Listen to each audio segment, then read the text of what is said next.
അസ്സലാമലൈക്കും all, welcome back. ഇന്ന് ഞാൻ വന്നിട്ടുള്ളത് അറബിക് റൈസായ ചിക്കൻ മലഹൂത്തിൻ്റെ റെസിപ്പിയുമായിട്ടാണ്. കുക്കറുണ്ടെങ്കിൽ വളരെ ഈസി ആയിട്ട് 30 മിനിറ്റ് കൊണ്ട് തയ്യാറാക്കി എടുക്കാൻ പറ്റുന്ന ഒരു റൈസാണ് കേട്ടോ ഇത്. അപ്പോൾ കുക്കറിൽ തന്നെ ഉണ്ടാക്കാൻ ശ്രദ്ധിക്കണം, എങ്കിലേ കറക്റ്റ് ടേസ്റ്റ് നമുക്ക് കിട്ടുള്ളൂ കേട്ടോ ആ ഒരു മലഹൂത്തിൻ്റെ. അപ്പം എല്ലാവരും ഇതുപോലെ ഒന്ന് ട്രൈ ചെയ്ത് നോക്കണം. നമുക്ക് റെസിപ്പിയിലേക്ക് പോവാം. അതിനു മുമ്പ് ഈ ചാനൽ സബ്സ്ക്രൈബ് ചെയ്യാത്തവരാണ് നിങ്ങളെങ്കിൽ ഒന്ന് സബ്സ്ക്രൈബും കൂടി ചെയ്ത് സപ്പോർട്ട് ചെയ്യണേ. അപ്പോൾ നമുക്കിതിൻ്റെ റെസിപ്പിയിലേക്ക് പോയാലോ. അപ്പോൾ അതിനായിട്ട് ആദ്യം ഇതിലേക്കുള്ള മസാല ഒന്ന് റെഡിയാക്കി എടുക്കണം കേട്ടോ. അപ്പോൾ നമ്മുടെ കയ്യിൽ മലഹൂത്തിൻ്റെ മസാല ഇല്ലെങ്കിൽ നമുക്ക് വീട്ടിൽ തന്നെ ഇത് റെഡിയാക്കി എടുക്കാം. അപ്പോൾ ഞാനിവിടെ 1 ടേബിൾ സ്പൂണ് പച്ചമല്ലിയാണ് എടുത്തിട്ടുള്ളത്. അതേപോലെ തന്നെ 1 ടേബിൾ സ്പൂൺ കുരുമുളകും, 1 ടീസ്പൂൺ ചെറിയ ജീരകവും, പിന്നെ ഒരു 8 ഗ്രാമ്പു, 8 ഏലക്കായ, പിന്നെ ചെറിയൊരു പീസ് ഡ്രൈ ലെമൺ ഉണ്ടല്ലോ, അതിൻ്റെ ചെറിയൊരു പീസ് എടുത്തിട്ടുണ്ട്. അതേപോലെ തന്നെ ഒരു 3-4 പട്ടയുടെ പീസ് എടുത്തിട്ടുണ്ട് കേട്ടോ. പിന്നെ തക്കോലം ഒരു 3 എണ്ണം എടുത്തിട്ടുണ്ട്. 1 ടീസ്പൂൺ മുളക് പൊടിയും 1/2 ടീസ്പൂൺ മഞ്ഞൾപ്പൊടിയും എടുത്തിട്ടുണ്ട് കേട്ടോ. പിന്നെ ഒരു 3 ബേ ലീഫും കൂടി എടുത്തിട്ടുണ്ട് കേട്ടോ. അപ്പോൾ ഇവയെല്ലാം കൂടിയിട്ടാണ് ഞാനൊന്ന് വറുത്ത് പൊടിച്ചെടുക്കുന്നത്. അപ്പോൾ ഇവ എല്ലാം കൂടി ഒരു പാൻ ചൂടാക്കിയിട്ട് അതിലേക്ക് ഇട്ട് കൊടുത്തിട്ടുണ്ട്. അപ്പോൾ കുറഞ്ഞ തീയിൽ വെച്ചിട്ട് വേണം ഇവയൊന്ന് വറുത്തെടുക്കാനായിട്ട് കേട്ടോ. അപ്പോൾ അത് വറുത്തെടുക്കാൻ കുറച്ച് ബുദ്ധിമുട്ടുള്ളത് കൊണ്ട് തന്നെ ഞാൻ ഈ ഒരു ബേ ലീഫ് ഉണ്ടല്ലോ അത് ചെറിയ പീസാക്കിയിട്ട് ഇട്ട് കൊടുത്തിട്ടുണ്ട് കേട്ടോ. അപ്പോൾ എല്ലാം കൂടി നന്നായിട്ടൊന്ന് വറുത്തെടുത്തതിന് ശേഷം നമുക്കിത് തണുത്തതിന് ശേഷം ഒന്ന് പൊടിച്ചെടുക്കാം. പിന്നെ ഇതിൽ ചേർത്തിട്ടുള്ള ആ മുളക് പൊടിയൊക്കെ ഉണ്ടല്ലോ അതൊന്ന് കരിയാതെ ശ്രദ്ധിക്കും വേണം കേട്ടോ. ഇനിയിപ്പോൾ ഇതിവിടെ തണുക്കട്ടെ. ആ ഒരു സമയത്ത് നമുക്കിതിലേക്കുള്ള അരി ഒന്ന് കുതിരാൻ വേണ്ടി വെക്കണം. അപ്പോൾ ഞാനിവിടെ ഇന്ത്യൻ ഗേറ്റിൻ്റെ ബസുമതി റൈസാണ് കേട്ടോ ഇതിന് എടുത്തിട്ടുള്ളത്. അപ്പോൾ നമുക്ക് ഇതുപോലെ വലിയ അരിയാണ് വേണ്ടത്. നമ്മുടെ മന്തിയും കബ്സയൊക്കെ ഉണ്ടാക്കുന്ന ആ ഒരു അരി തന്നെയാണ് കേട്ടോ. ഇത് 1 കിലോ അരിയാണ് കേട്ടോ ഉള്ളത്. അപ്പോൾ ഈ ഒരു ഗ്ലാസ്സിന് 3 ഗ്ലാസ് അരിയുണ്ട് ഇത്. അപ്പോൾ ഇതിൻ്റെ അളവിന് തന്നെയാണ് വെള്ളം എടുക്കുന്നത് കേട്ടോ. അപ്പോൾ ഈ 1 കിലോന് അനുസരിച്ചാണ് ഞാനിതിലേക്കുള്ള എല്ലാ ഐറ്റംസും എടുക്കുന്നത് കേട്ടോ. ഇനി ഈ അരി നന്നായിട്ട് കഴുകിയതിന് ശേഷം ഞാനിവിടെ ഒരു അരമണിക്കൂർ ഇത് കുതിരാൻ വേണ്ടിയിട്ട് മാറ്റി വെക്കുന്നുണ്ട്. ആ ഒരു സമയത്ത് നമുക്കിതിലേക്കുള്ള ചിക്കൻ ഒന്ന് റെഡിയാക്കി എടുക്കാം. അപ്പോൾ ഞാനിവിടെ എടുത്തിട്ടുള്ളത് 4 ലെഗ് പീസാണ് കേട്ടോ. അപ്പോൾ ഈ ഒരു റൈസിലേക്ക് അത്യാവശ്യം വലിപ്പത്തിലുള്ള ചിക്കൻ തന്നെയാണ് കേട്ടോ ഉണ്ടാവാറ്. ഇതുപോലെ വലിയ പീസാണെങ്കിൽ ഒരു ഫോർക്ക് വെച്ചിട്ടൊന്ന് കുത്തി കൊടുക്കുക. മസാലയൊക്കെ അതിൻ്റെ ഉള്ളിലേക്കൊന്ന് പിടിക്കാൻ വേണ്ടിയിട്ടാണ് കേട്ടോ. ഇനി ഇത് നന്നായിട്ട് കഴുകി വൃത്തിയാക്കിയതിന് ശേഷം നമുക്കിതൊന്ന് കുക്ക് ചെയ്തെടുക്കാം. ഇപ്പോൾ ഈ ഒരു റൈസ് റെഡിയാക്കാനായിട്ട് ഞാൻ ഇതുപോലത്തെ ഒരു കുക്കറാണ് എടുത്തിട്ടുള്ളത്. അത് നന്നായിട്ട് ചൂടായി വരുമ്പോൾ അതിലേക്കൊരു 3-4 ടേബിൾ സ്പൂണ് സൺഫ്ലവർ ഓയിലാണ് കേട്ടോ ഒഴിച്ച് കൊടുക്കുന്നത്. അപ്പോൾ സൺഫ്ലവർ ഓയിലാണ് നമ്മൾ ഈ ഒരു റൈസ് റെഡിയാക്കി എടുക്കുന്നത്. ഓയിൽ നന്നായിട്ട് ചൂടായി വരുന്ന സമയത്ത് ഇതിലേക്കൊരു 5 ഏലക്കായും 5 ഗ്രാമ്പുവും 2 ചെറിയൊരു പട്ടയും പിന്നെ ചെറിയൊരു ബേ ലീഫും 1 ടീസ്പൂൺ കുരുമുളകും കൂടി ഇട്ട് കൊടുത്തിട്ട് ചെറുതായിട്ടൊന്ന് വഴറ്റിയെടുക്കുക. പിന്നെ അതിലേക്ക് 2 മീഡിയം സൈസുള്ള സവാള ചെറുതായി അരിഞ്ഞതും കൂടി ചേർത്ത് കൊടുത്തിട്ട് നന്നായിട്ടൊന്ന് വഴറ്റിയെടുക്കാം. പെട്ടെന്ന് വഴണ്ട് കിട്ടാനായിട്ട് ഇതിലേക്ക് ആവശ്യത്തിനുള്ള ഉപ്പ് കൂടി ചേർത്ത് കൊടുത്തിട്ട് ഒന്ന് വഴറ്റിയെടുക്കുന്നുണ്ട്. പിന്നെ 1 ടീസ്പൂണ് ഇഞ്ചി വെളുത്തുള്ളി പേസ്റ്റും കൂടി ചേർത്ത് കൊടുത്തിട്ട് ഇതിൻ്റെ പച്ചമണം ഒന്ന് മാറുന്നത് വരെ ഒന്ന് വഴറ്റിയെടുക്കാം.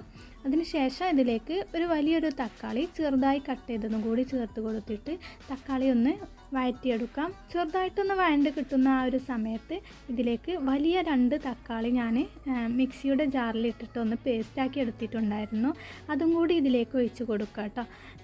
ഇതിന് പകരം നിങ്ങൾക്ക് ടൊമാറ്റോ കെച്ചപ്പ് ഉണ്ടെങ്കിൽ അത് ചേർത്ത് കൊടുക്കാവുന്നതാണ്. ഇനി ഇതിൻ്റെ വെള്ളമൊക്കെ ഒന്ന് വറ്റി വരുന്നത് വരെ ഒന്ന് വഴറ്റി കൊടുക്കുക. ഇപ്പോൾ വെള്ളമൊക്കെ നന്നായിട്ട് വറ്റി വന്നിട്ടുണ്ട്. ഇനി നമ്മൾ നേരത്തെ തയ്യാറാക്കി വെച്ചിട്ടുണ്ടായിരുന്ന ഒരു മസാല ഉണ്ടല്ലോ അതിൽ നിന്നും ഒരു 2.5 ടേബിൾ സ്പൂണാണ് ഞാൻ ഇതിലേക്ക് ഇട്ട് കൊടുക്കുന്നത് കേട്ടോ. നമ്മൾ പൊടിച്ച് വെച്ചിട്ടുള്ളത് മുഴുവനായിട്ട് ഇതിലേക്ക് ഇട്ട് കൊടുക്കണ്ട. അതിൽ നിന്നും കുറച്ച് നമുക്ക് ആവശ്യത്തിനുള്ളത് മാത്രം ഇട്ട് കൊടുക്കുക. അപ്പോൾ ഞാനൊരു 2.5 ടേബിൾ സ്പൂണാണ് ചേർത്ത് കൊടുത്തിട്ടുള്ളത്. അതും കൂടി ഈ മസാലയിൽ ഇട്ടിട്ട് നന്നായിട്ടൊന്ന് വഴറ്റിയെടുക്കാം. പിന്നെ ഒരു ക്യാപ്സിക്കം ഉണ്ടല്ലോ അതിൻ്റെ ചെറിയൊരു പീസ് ഇതുപോലെ ചെറുതായി കട്ട് ചെയ്തതും കൂടി ചേർത്ത് കൊടുക്കുക. ക്യാപ്സിക്കം ചേർക്കുമ്പോൾ ഒരു നല്ല ടേസ്റ്റാണ് കേട്ടോ.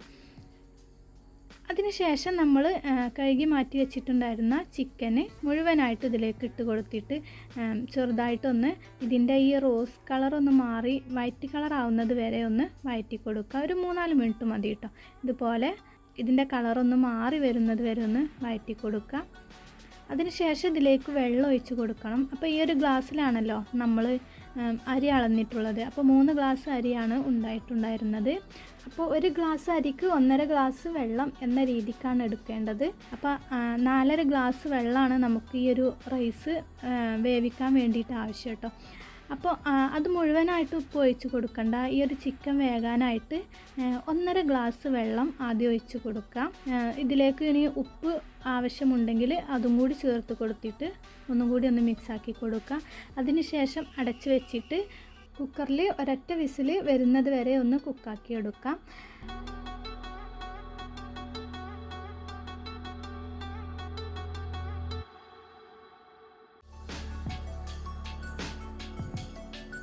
അപ്പോൾ ഒരു വിസിൽ വന്നതിന് ശേഷം ഇതിലെ ആവിയൊക്കെ കളഞ്ഞിട്ട് ഒന്നും കൂടി തുറന്ന് നോക്കുകയാണ് കേട്ടോ. അപ്പോൾ ജസ്റ്റ് ഒന്ന് മിക്സാക്കി കൊടുക്കാം. അപ്പോൾ ചിക്കനൊക്കെ ഏകദേശം ഒരു വേവ് ഒറ്റ വിസിലിന് തന്നെ ആവും കേട്ടോ. ഇനി നമ്മൾ ബാക്കി എടുത്ത് വെച്ചിട്ടുള്ള ആ വെള്ളം ഉണ്ടല്ലോ, ഒരു 3 ഗ്ലാസ് വെള്ളം, അതും കൂടി ഇതിലേക്ക് മുഴുവനായിട്ട് ഒഴിച്ച് കൊടുക്കാം. പിന്നെ ഒരു 4-5 പച്ചമുളക് ചേർത്ത് കൊടുക്കുന്നുണ്ട്. പിന്നെ ഇത് ഓപ്ഷണലാണ് കേട്ടോ. ഒരു ചിക്കൻ ക്യൂബ് ഉണ്ടെങ്കിൽ അതും കൂടി ഒന്ന് പൊടിച്ചിട്ട് ചേർത്ത് കൊടുക്കാം. പിന്നെ ഒരു ഡ്രൈ ലെമണും ഇട്ട് കൊടുത്തിട്ടുണ്ട്. ഒരു ക്യാരറ്റ് ഇതുപോലെ ചെറുതായി കട്ട് ചെയ്തതും കൂടി ഇതിലേക്ക് ഇട്ട് കൊടുക്കാം. പിന്നെ വെള്ളത്തിൽ കുതിരാൻ വേണ്ടി വെച്ചിട്ടുണ്ടായിരുന്ന ആ അരി ഉണ്ടല്ലോ, അതൊരു 30 മിനിറ്റിന് ശേഷം നന്നായിട്ട് ഒന്നും കൂടി കഴുകി അതിലെ വെള്ളമൊക്കെ ഒന്ന് ഊറാൻ വേണ്ടിയിട്ട് വെച്ചിട്ടുണ്ടായിരുന്നു കേട്ടോ. അതും കൂടി ഈ ഒരു വെള്ളത്തിലേക്ക് ചേർത്ത് കൊടുക്കാം. എന്നിട്ട് എല്ലാം കൂടി നന്നായിട്ടൊന്ന് മിക്സാക്കി കൊടുക്കുക കേട്ടോ. ചിക്കൻ ഉടഞ്ഞു പോകാത്ത രീതിക്ക് വേണം കേട്ടോ മിക്സാക്കാനായിട്ട്. പിന്നെ ഈ ഒരു സമയത്ത് ഇതിലേക്ക് ഉപ്പ് ആവശ്യമുണ്ടെങ്കിൽ വീണ്ടും ചേർത്ത് കൊടുത്തിട്ട് മിക്സാക്കി കൊടുക്കാം. അപ്പോൾ ചിക്കന് മേലെ വരുന്ന രീതിക്ക് ഇതൊന്ന് ഒതുക്കി വെക്കുക കേട്ടോ. അതിനുശേഷം അടച്ച് വെച്ചിട്ട് 2 വിസിൽ വരുന്നത് വരെ ഒന്ന് ഇത് കുക്കാക്കി എടുക്കാം. അപ്പം ഓരോരുത്തരുടെ കുക്കറിനനുസരിച്ചാണ് കേട്ടോ ഈ ഒരു റൈസിൻ്റെ വേവ് വരുന്നത്. അപ്പം എനിക്ക് 2 വിസിൽ വന്നപ്പോൾ ഏകദേശം വെന്ത് വന്നിട്ടുണ്ടായിരുന്നു. ഇനിയിപ്പം ചില കുക്കറിന് 1 വിസിൽ വന്നാൽ തന്നെ നന്നായിട്ട് വേവ് കിട്ടും. അപ്പോൾ അതൊന്ന് ശ്രദ്ധിക്കാം. പിന്നെ ഇത് 2 വിസിൽ വന്നതിന് ശേഷം ഒരു ഫ്ലെയിം ഓഫാക്കി കൊടുത്തിട്ട് ഒരു 3-4 മിനിറ്റ് കഴിഞ്ഞിട്ടാണ് കേട്ടോ ഞാനിതൊന്ന് ഓപ്പണാക്കി കൊടുത്തത്. അപ്പോൾ നമ്മുടെ റൈസൊക്കെ നന്നായിട്ട് പാകത്തിന് വെന്ത് കിട്ടിയിട്ടുണ്ട് കേട്ടോ. ഇനി ചെറുതായിട്ടൊന്ന് മിക്സാക്കി കൊടുക്കുക. അപ്പോൾ മിക്സാക്കാൻ കഴിയാത്ത ചെറിയ കുക്കറൊക്കെ ആണെങ്കിൽ നമുക്കിത് മറ്റൊരു പാത്രത്തിലേക്ക് മാറ്റി കൊടുത്തിട്ടൊന്ന് മിക്സാക്കി കൊടുക്കാം കേട്ടോ. അപ്പോൾ നമ്മുടെ റൈസൊക്കെ നന്നായിട്ട് വെന്ത് വന്നിട്ടുണ്ട്. അപ്പോൾ ഇത്രയേ ഉള്ളൂ, നമ്മുടെ ചിക്കൻ മൽഹൂത്തി ഇവിടെ റെഡി ആയിട്ടുണ്ട്. കുക്കിംഗ് ടൈം വരുന്നത് ഏകദേശം ചുരുങ്ങിയത് ഒരു 30 മിനിറ്റാണ് കേട്ടോ. അപ്പോൾ അതുകൊണ്ട് തന്നെ എല്ലാവർക്കും സിമ്പിളായിട്ട് ഉണ്ടാക്കിയെടുക്കാൻ പറ്റുന്ന ഒരു റൈസ് കൂടിയാണിത്. അറബി നാട്ടിലെ ഫേവറേറ്റ് ആയിട്ടുള്ള ഈ ഒരു റൈസ് ഇനി നമുക്കും വീട്ടിൽ തന്നെ റെഡിയാക്കിയെടുക്കാം. ഈ ഒരു റെസിപ്പി ഇനിയും ട്രൈ ചെയ്തിട്ടില്ലെങ്കിൽ തീർച്ചയായിട്ടും ഒന്ന് ട്രൈ ചെയ്ത് നോക്കണം കേട്ടോ. നമ്മൾ മന്തി ഉണ്ടാക്കുന്നതിനേക്കാളും കൂടുതലായിട്ട് സിമ്പിളായിട്ട് ഉണ്ടാക്കാൻ പറ്റുന്ന ഒരു റെസിപ്പിയാണ് കേട്ടോ ഇത്. ഇനിയിപ്പോൾ ഈ ഒരു മൽഹൂത്തിൻ്റെ മസാല ഇല്ലെങ്കിൽ നമുക്ക് കബ്സയുടെ മസാല ചേർത്താലും മതി കേട്ടോ. ഏകദേശം ആ ഒരു ടേസ്റ്റിലാണ് ഇതും വരുന്നത്. അല്ലെങ്കിൽ പിന്നെ ഞാൻ നേരത്തെ പൊടിച്ചെടുത്തതുപോലെ നമുക്ക് തന്നെ വീട്ടിൽ തയ്യാറാക്കാം ഇതിൻ്റെ മസാലക്കൂട്ട്. അപ്പോൾ വീഡിയോ നിങ്ങൾക്ക് ഇഷ്ടപ്പെട്ടെങ്കിൽ തീർച്ചയായിട്ടും ലൈക്ക് ചെയ്യാനും ഷെയർ ചെയ്യാനും കമൻറ്റ് ചെയ്യാനും മറക്കരുത് കേട്ടോ. ഇനിയും ഇതുപോലത്തെ മറ്റൊരു വീഡിയോയുമായി ഞാൻ വീണ്ടും വരാം. അതുവരേക്കും എല്ലാ കൂട്ടുകാർക്കും അസ്സലാമു അലൈക്കും.